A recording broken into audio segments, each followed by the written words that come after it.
Peroxide Assay. When performing a peroxide assay, once you have all of your materials ready, first thing you're going to need to do is make up your reagents. You will have 3 reagents. First one is potassium iodide solution, the second is sulfuric acid solution, and the third is your starch indicator. For the first, the potassium iodide solution, you will need potassium iodide,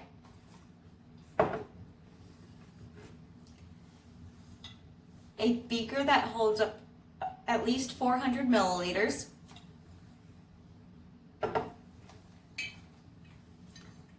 a graduated cylinder that will measure up to 400 milliliters,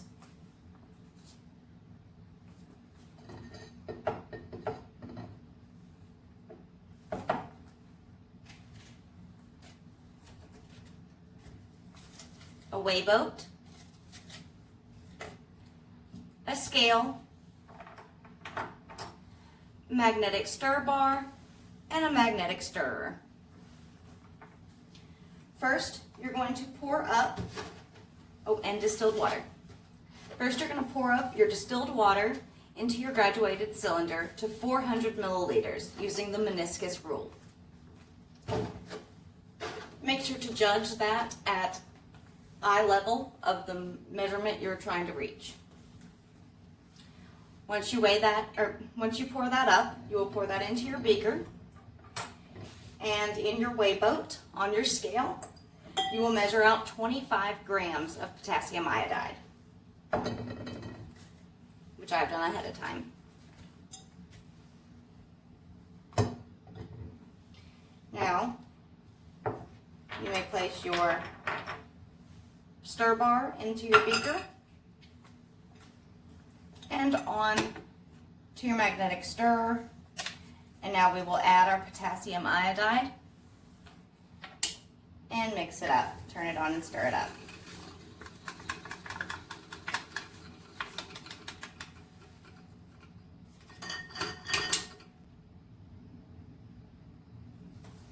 Okay, we'll let that mix for a moment.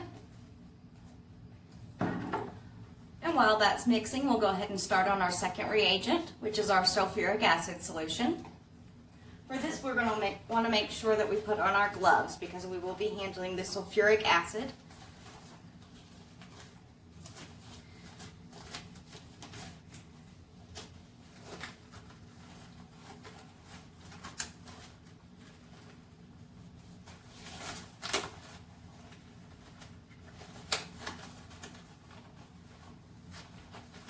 Water,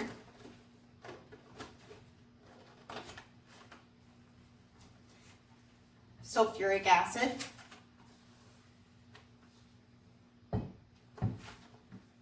and ammonium molybdate.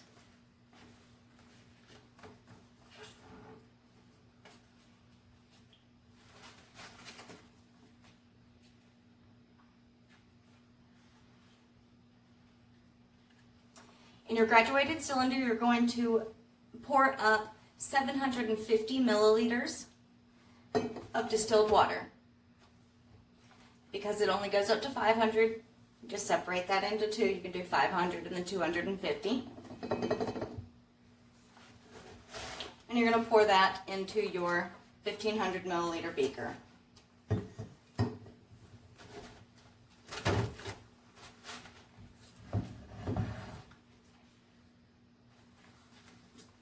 Once you have done that, you're going to add 0.18 grams of your ammonium molybdate to your water using your stir bar.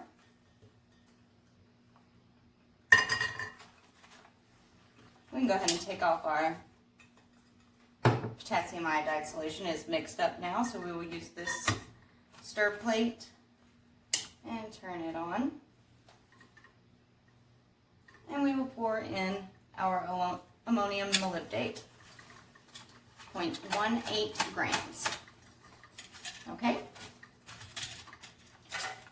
And once that mixes up, or while that mixes up, until it's dissolved, we're going to use our graduated cylinder, and we are going to pour up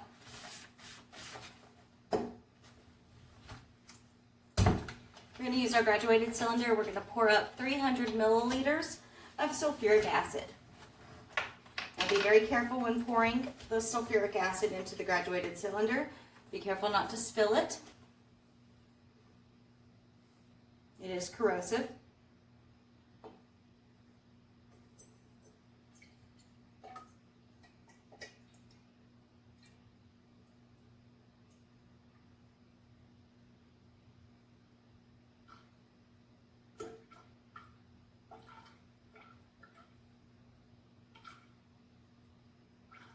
You want to pour this up using your same meniscus rule. Make sure to judge it from eye level.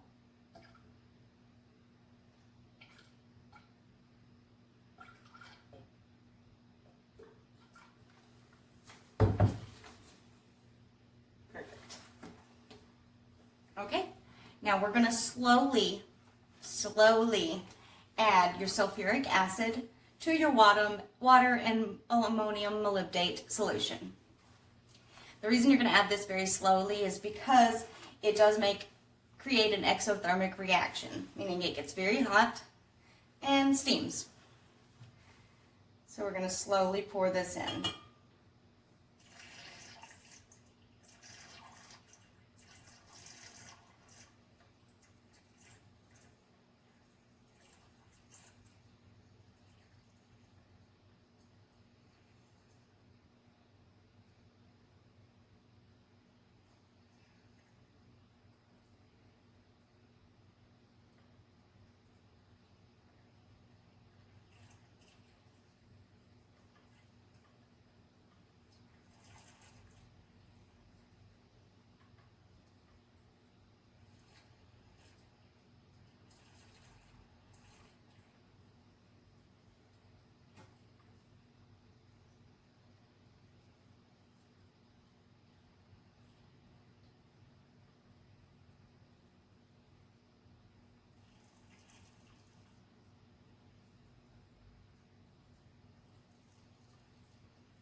Okay, now we'll allow that to mix, and we're going to rinse out our graduated cylinder to get it ready to use for our third reagent.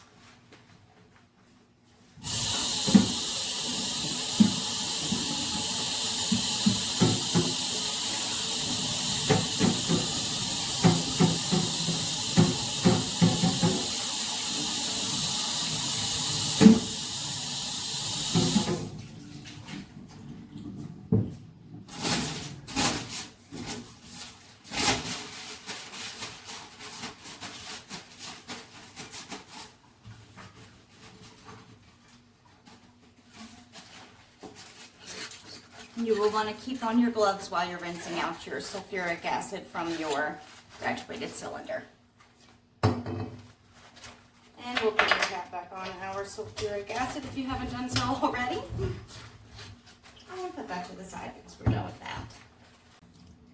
Now, for your third and final reagent, your starch indicator solution, you will need distilled water, soluble starch, potassium iodide, 2 whey boats, a small graduated cylinder that holds up to 5 milliliters of water, or 5 milliliters,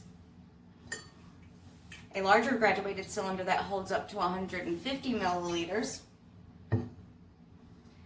and 2 beakers that hold up to 250 milliliters, and a stir bar. First, you're going to pour up your distilled water into your small graduated cylinder. You're going to pour up 5 milliliters of water. And you're also going to weigh out 1 gram of soluble starch and 5 grams of potassium iodide. And you will also pour up in your large graduated cylinder 150 milliliters of distilled water. First, you're going to take your 5 milliliters of distilled water you poured in your small graduated cylinder and pour it into one of your beakers. To that, you will add your soluble starch, your 1 gram of soluble starch, and either using a spatula or swirling to stir it up, you want to make sure that is fully dissolved in the water.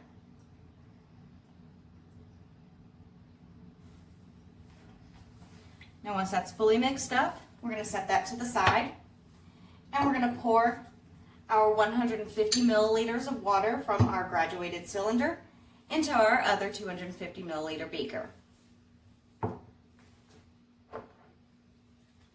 We're going to set our potassium iodide that we've weighed out, our 5 grams of potassium iodide, to the side because we'll be using that last.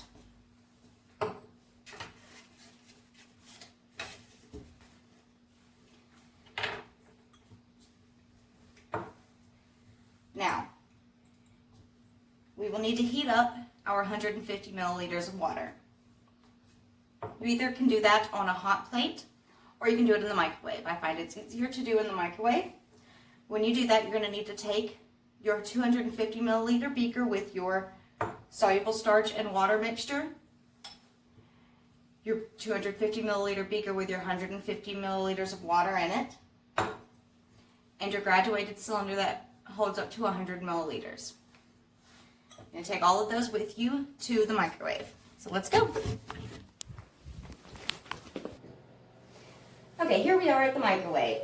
And we have our graduated cylinder that holds at least 100 milliliters. We have our soluble starch and water mixture here on standby. And we have our 150 milliliters of water. Now we're going to microwave that. The reason we use 150 milliliters instead of the 100 milliliters it's going to call for is to account for water loss. So we're going to put that in the microwave. I'm going to put it on 2 minutes. And we want to get that to a rolling boil.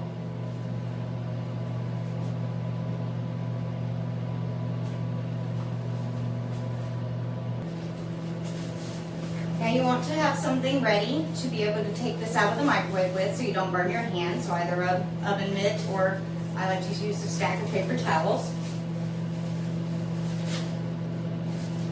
Keep an eye on it so you don't lose too much water. As soon as it comes to that rolling boil, you want to go ahead and take that out of the microwave.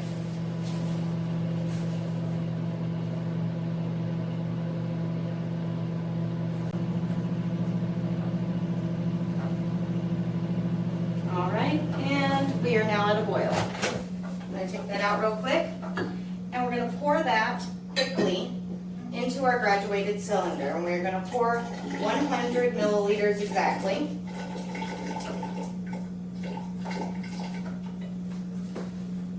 Using our meniscus rule at eye level. Perfect. Now we're going to pour out any excess.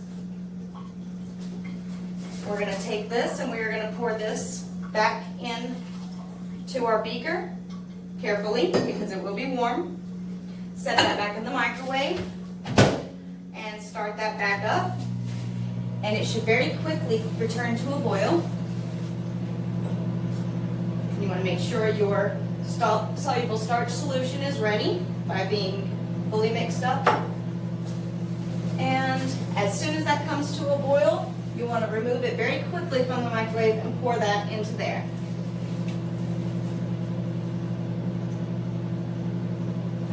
And the reason we're doing this very quickly is so we don't lose any extra water once we have weighed out the exact amount that we want. We pour that in, and we'll take this.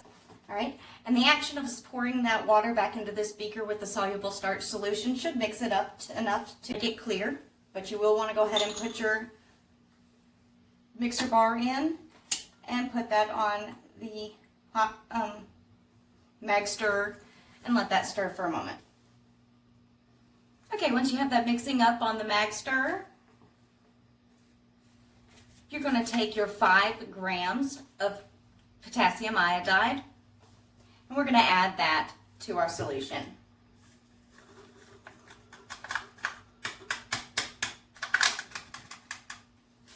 And we're going to continue to let that stir up. And whenever that is fully dissolved, you can remove that from the stir. Now you have all 3 of your reagents prepared.